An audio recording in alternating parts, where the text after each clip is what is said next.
ரஷ்யாவை பொறுத்த வரைக்கும் இப்போ வடகொரியாவினுடைய இராணுவ வீரர்கள் ரஷ்யாவுக்கு உறுதுணையாக இருக்காங்க. கர்ஸ்க் பகுதியில் இப்போ வடகொரியாவினுடைய வீரர்கள் தான் உக்ரைனுக்கு எதிராக போராடிட்டு இருக்காங்க அப்படிங்கிற தகவல் பெரிய அளவில் பேசப்படுது. ஆல்ரெடி தென்கொரியாவில் அரசியல் பிரச்சனை காரணமாக ஊன் அவர்களுடைய பிரசிடென்ட் பதவி காலி ஆயிடுச்சு. இப்போ தற்காலிகமாக பிரசிடென்ட் அப்படிங்கிறவங்கள நியமித்து வச்சுருக்காங்க. ஆனால் இந்த தற்காலிக பிரசிடெண்ட்டாக வரக்கூடிய நபர் அடுத்ததாக அமெரிக்காவின் சப்போர்ட்டுடன் மட்டுமே செயல்படுவேன் அப்படின்னு சொல்லியிருக்காரு. அதனால் வடகொரியா தென்கொரியா பிரச்சனை இப்போதைக்கு முடிவடைகிற மாதிரி தெரியல. பட் வடகொரியாவினுடைய இராணுவ வீரர்கள் ரஷ்யாவுக்கு பெரிய அளவில் உதவி செய்வது அப்படிங்கிறது அமெரிக்காவினுடைய கண்ணை உறுத்திக்கிட்டே இருக்கும். வடகொரியா அமெரிக்கா, டொனால்டு ட்ரம்ப் அவர்கள், கிம் அவர்கள், என்ன நடக்கும் ஏது நடக்கும் அப்படிங்கிறதெல்லாம் வரும் வாரங்களில் நமக்கு தெரிஞ்சிடும். இதே மாதிரி ஏகப்பட்ட அப்டேட் இருக்குங்க. நான் உங்கள் விக்கி, இது உங்கள் தமிழ் விதை. ஷார்ட்டாக கொஞ்சம் செய்திகள். முதல் செய்தியாக நம்ம பார்க்க வேண்டியது பேட்டில் ஆஃப் கர்ஸ்க் அப்படிங்கிற அந்த பகுதியில் உள்ள பேட்டில் தான். ஸோ ரஷ்யாவினுடைய ஏரியாவாக இருந்த கர்ஸ்க்குள்ள உக்ரைனுடைய இராணுவ வீரர்கள் உள்ளே நுழைகிறார்கள். அதற்கு சப்போர்ட் பண்ணக்கூடிய நிறைய பேர் சேர்ந்து அமெரிக்கா, சில நாடுகள் எல்லாருமே கரெக்டான பிளானிங்கை கொடுத்து உக்ரைனுடைய இராணுவ வீரர்கள் உள்ளே நுழைய வச்சுட்டாங்க. உள்ளே நுழைஞ்ச இராணுவ வீரர்கள் பல இடங்களுக்கு அவங்களுடைய ஃப்ரண்ட்லைன் ட்ரூப்ஸை மாற்றுறாங்க. ரஷ்யாவினுடைய இராணுவ வீரர்களால் கட்டுப்படுத்த முடியாமல் போகுது ஒரு கட்டத்துக்கு மேலே. பட் சீக்கிரமாக ரஷ்யா என்ன செய்கிறாங்கன்னா விழிப்படைந்து கர்ஸ்க் பகுதியில் இனியும் உக்ரைனுடைய இராணுவ வீரர்களை முன்னேற விடமாட்டோம் அப்படின்னு சொல்லி தடுத்து நிப்பாட்டிட்டாங்க. தடுத்து நிப்பாட்டினோடு இது மட்டும் இல்லாமல் அடுத்ததாக ரஷ்ய இராணுவ வீரர்கள் அங்கே இருக்கக்கூடிய உக்ரைன் இராணுவ வீரர்களை கொஞ்சம் கொஞ்சமாக பின்னோக்கி உக்ரைன் பக்கமே வரவழைத்து கொண்டு இருக்கும்போது தான் திடீர்னு ஒரு செய்தியை தூக்கி உக்ரைன் போடுறாங்க. அங்கே வடகொரியாவினுடைய இராணுவ வீரர்கள் இருக்காங்க, எங்கள் இராணுவ வீரர்களுக்கு எதிராக அவங்க பலமான அடியை கொடுக்குறாங்கப்பா, இதுக்கு ஏதாவது சொல்லுங்கப்பா, செய்யுங்கப்பா அப்படின்னு சொல்லி மேற்குலக நாடுகளிடம் போய் நிற்கிறார். ஸோ மேற்குலக நாடுகள் என்ன செய்வாங்க?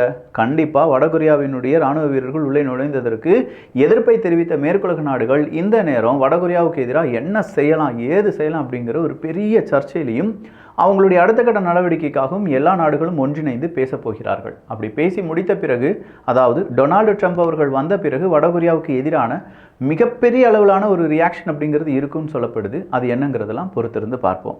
அடுத்ததாக வந்திருக்கக்கூடிய செய்தி என்ன அப்படின்னு சொல்லி பார்த்தீங்கன்னா, ஊன் அவர்களுக்கு பதிலாக தற்காலிக ஒரு பிரசிடென்ட் தென்கொரியாவுக்கு வந்துவிட்டார் அப்படின்னும் அவர் என்ன சொல்லியிருக்காருன்னா, நாங்கள் அமெரிக்காவினுடைய ஆசைப்படியும் அமெரிக்கா என்ன சொல்கிறாங்களோ அதன் அடிப்படையிலும் அமெரிக்காவுடன் சேர்ந்து தென்கொரியாவை வழி நடத்துவதற்கு நான் தயாராக இருக்கிறேன் அப்படின்னு சொல்லியிருக்காரு ஆக்டிங் பிரசிடென்ட். ஸோ இவரும் பெரிய அளவில் சோபிக்க போகிறது கிடையாது அப்படின்னு சொல்லி தென்கொரிய மக்களுக்கு நல்லாவே தெரியும். தென்கொரிய நகரங்கள் முழுவதுமாக கோலாகல கொண்டாட்டம் இருந்தது. ஊன் அவர்களுடைய அந்த பிரசிடென்ட் பதவி காலியான போது எல்லாருமே அதை வரவேற்றார்கள் என்பதும் குறிப்பிடத்தக்கது. சிலி அர்ஜென்டினா பார்டரில் திடீர்னு ஏற்பட்ட ஒரு நிலநடுக்கம். பெரிய அளவில் பாதிப்புகள் இல்லை என்றாலும் ரிக்டர் அளவுகோல்ல ஒரு 6.2 பதிவு செய்யப்பட்டிருந்தது தகவல்கள் வெளியாக இருக்கின்றன. தைவான் சீனா பிரச்சனை நாளுக்கு நாள் அதிகரிச்சிட்டே போதுங்க. சொல்லப்போனா தைவான் இப்ப பயந்துகிட்டே இருக்காங்க. இந்த அமெரிக்க அதிபர் தேர்தல் அந்த நேரத்தில் டொனால்டு ட்ரம்ப் அவர்கள் பேசிய வார்த்தை ஒன்று ரொம்ப வைரலாக இருந்துச்சு. தைவானை நாங்கள் பாதுகாக்கிறோம், அப்படி நாங்கள் பாதுகாப்பதற்கு தைவான் எங்களுக்கு அமௌண்ட் தரணும், அப்படி தந்தாதான் எங்களால் கூடுதலாக தைவானை பாதுகாக்க முடியும் அப்படின்னு சொன்ன அந்த தகவல் தான். ஸோ அப்போவே நிறைய நாடுகள் என்ன சொன்னாங்கன்னா, நிறைய பேர் என்ன சொன்னாங்கன்னா, இல்லை தைவானால் இனிமேல் எதிர்காலத்தை கணிக்க முடியாது, எப்போ வேணாலும் பயமுடனே அவங்க வாழ வேண்டியதாக இருக்கும், அமெரிக்காவினுடைய சப்போர்ட் தைவானுக்கு இருக்குது, பட் தைவானுடைய பணத்தை அமெரிக்கா எதிர்பார்க்குறாங்க, டொனால்டு ட்ரம்ப் அவர்கள் வந்தார்கள் என்றாலும் இதில் எந்த விதிவிலக்கும் வரப்போகிறது கிடையாது, ஸோ தைவான் உங்களை நீங்களே பாதுகாத்துக் கொள்ளுங்கள் அப்படின்னு சொல்லி தைவானுக்கு ஒரு எச்சரிக்கை கொடுத்துருந்தாங்க.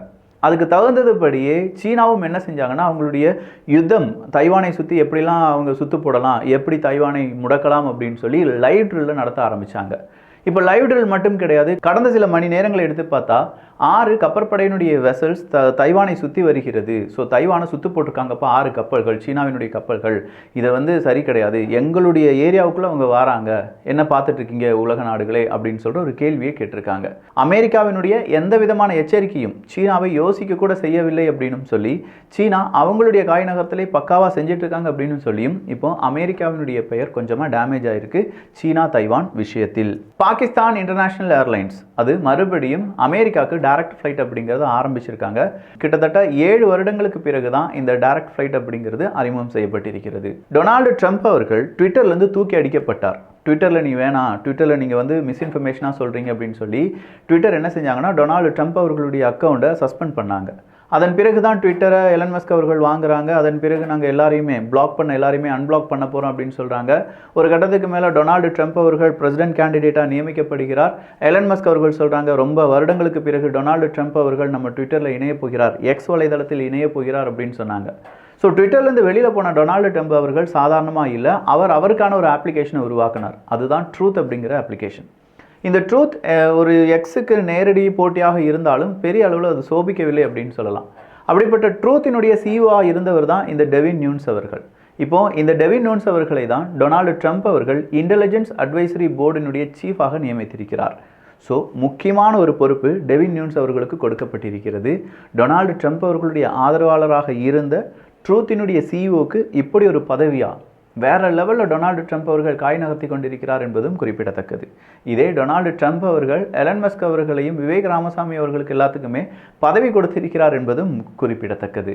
அடுத்ததா மறுபடியும் ப்ராஜெக்ட் ப்ளூ பீம் அப்படிங்கிறது பெரிய அளவில் பேசப்படுது. அமெரிக்காவில் பல மாகாணங்களில் நாங்கள் அங்கே ஒரு விதமான விண்கலனை பார்த்தோம், இங்கே இந்த ட்ரோனை பார்த்தோம், அங்கே இந்த மாதிரி ஒளிவட்டத்தை பார்த்தோம் அப்படின்னு சொல்லி மறுபடியும் பேச ஆரம்பிச்சிருக்காங்க.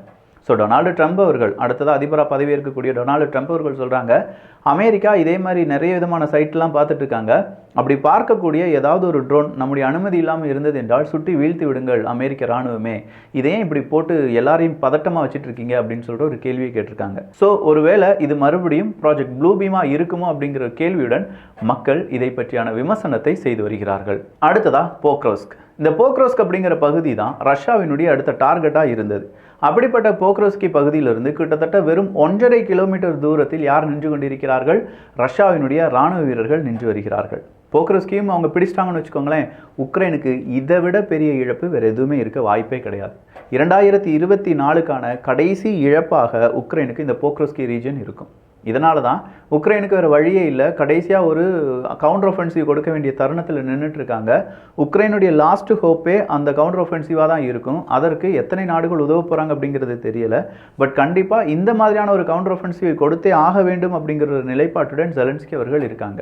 ஏன்னா இப்போ உக்ரைனுடைய அதிபர் ஜெலன்ஸ்கி அவர்கள் இந்த ஒரு கவுண்டர் ஒஃபென்சிவை கொடுக்கவில்லை என்றால் நிச்சயமாக அது ரஷ்யாவுக்கு அடுத்தடுத்த வெற்றியை ரொம்ப பெரிய அளவில் ரொம்ப ஈஸியாக கிடைக்க வழிவகுத்து விடும். டொனால்டு ட்ரம்ப் அவர்கள் வந்த பிறகு உக்ரைனுக்கு இந்த இடம், ரஷ்யா இவ்வளோ தூரம் வந்துட்டியா உனக்கு இந்த இடம் அப்படின்னு சொல்லி பிரித்து கொடுத்துட்டார்னா செலன்ஸ்கியால் ஒன்றுமே செய்ய முடியாத நிலைமைக்கு தள்ளப்பட்டு விடுவார். அதனாலையும் கண்டிப்பாக அவர் என்ன செய்ய வேண்டியதாக இருக்குது, அவருடைய இந்த கவுண்டர் ஒஃபென்சிவை கொடுக்க வேண்டியதாக இருக்குது. பட் உலக நாடுகளுடைய இல்லாட்டி உக்ரைன் கான்டாக்ட் குரூப்பினுடைய உதவிகள் கிடைக்குமா அப்படிங்கிறது ஒரு பெரும் கேள்விதான். ஓப்பன் ஏஐனுடைய விசில் ப்ளோவராக இருந்த சுச்சி பாலாஜி அவர்களுடைய இறப்பில் பலவிதமான மர்மங்கள் இருப்பதாகவும் தீவிரமான விசாரணை வேண்டும் அப்படிங்கிற ஒரு கோரிக்கையும் இப்போது உலக மக்களால் கொண்டு வரப்படுகிறது. இந்த சுச்சி அவர்கள் ஓப்பன் ஏஐ பற்றியான சொன்ன விஷயங்கள் எல்லாமே ரொம்ப ஷாக்கிங்கானது என்பதும் குறிப்பிடத்தக்கது. அதை பற்றி மேலும் விவரங்கள் கண்டிப்பாக தமிழ் பட்சத்தில் பார்த்துடலாம். பங்களாதேஷினுடைய ஷேக் ஹசீனா அவர்கள் இப்போது இந்தியாவில் தஞ்சம் புகுந்திருந்தாலும் ஷேக் ஹசீனா அவர்களுக்கு எதிராக நிறைய குற்றச்சாட்டுகள் இப்போ பங்களாதேஷ் முழுவதுமாக வைக்கப்பட்டு வருது. அதில் நிறைய பேர் காணாமலாக்கப்பட்டிருக்கிறார்கள், நிறைய பேர் கொல்லப்பட்டிருக்காங்க. இதுக்கெல்லாம் காரணம் ஷேக் ஹசீனா அவர்களுடைய உத்தரவு தான்.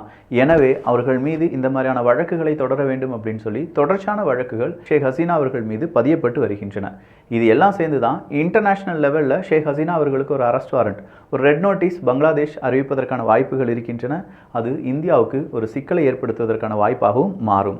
ஈரானுடைய ஒரு பெண் பாடகி, அவங்க பொதுவாக ஈரானில் ஒரு சட்டம் இருக்குது, ஆண்கள் முன்னாடி பெண்கள் பாடக்கூடாது, அதுவும் ஹிஜாபு போடாமல் சுத்தமாக பாடவே கூடாதுன்னு.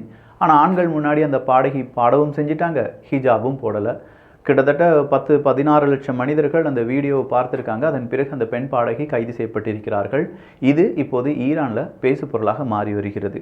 ஆல்ரெடி இதே மாதிரி ஹிஜாபு போடலன்னு சொல்லி நிறைய பெண்களுக்கு அங்கே சித்திரவதை கொடுக்கப்படுகிறது. சில பெண்கள் கொல்லவும் பட்டிருக்கிறார்கள் என்பதும் குறிப்பிடத்தக்கது. அது அசாத் அவர்களுடைய ஆட்சி கவிழ்ப்புக்கு பிறகு கிட்டத்தட்ட ஒரு 1.5-2 வாரங்களுக்கு பிறகு ஸ்கூல்ஸ் எல்லாமே ரீஓப்பன் செஞ்சிருக்காங்க அப்படிங்கிற தகவல் சிரியாவிலிருந்து வெளியாகி இருக்கிறது.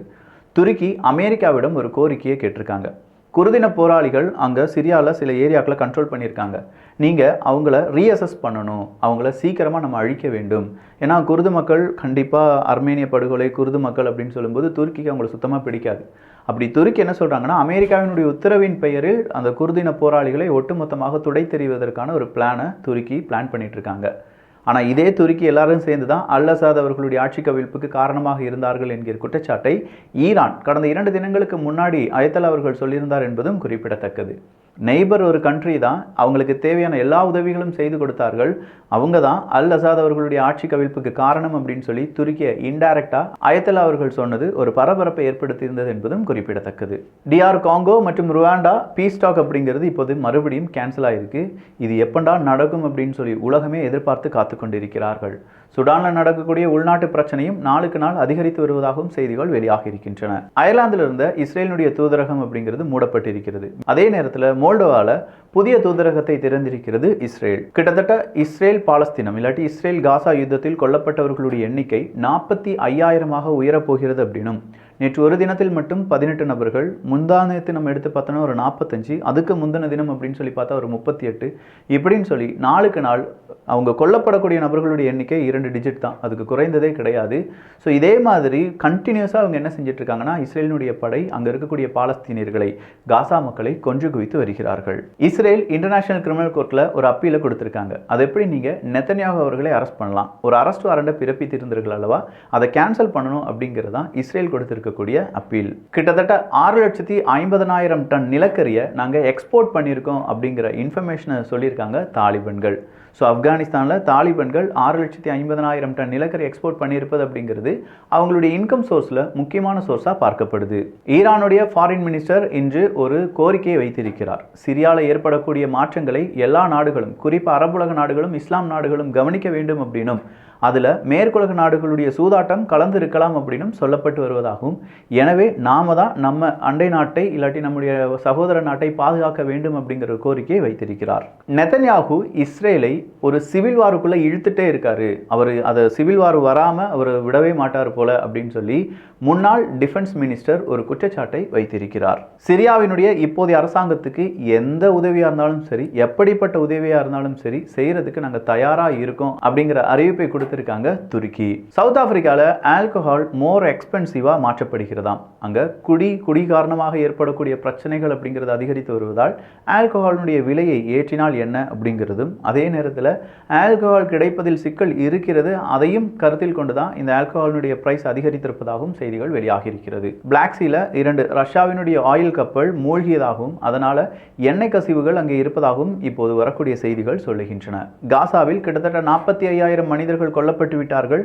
இதற்கு மேலும் இந்த யுத்தம் தொடருமாயின் பல ஆயிரம் மனிதர்கள் அவங்களுடைய உயிரை இழக்க நேரிடும். எனவே இதை நிறுத்துவதற்கான வாய்ப்பை உலக நாடுகள் எல்லோரும் ஒன்றிணைந்து ஏற்படுத்த வேண்டும் அப்படிங்கிற ஒரு கோரிக்கை ஐநா சபை இன்றும் வைத்திருக்கிறது.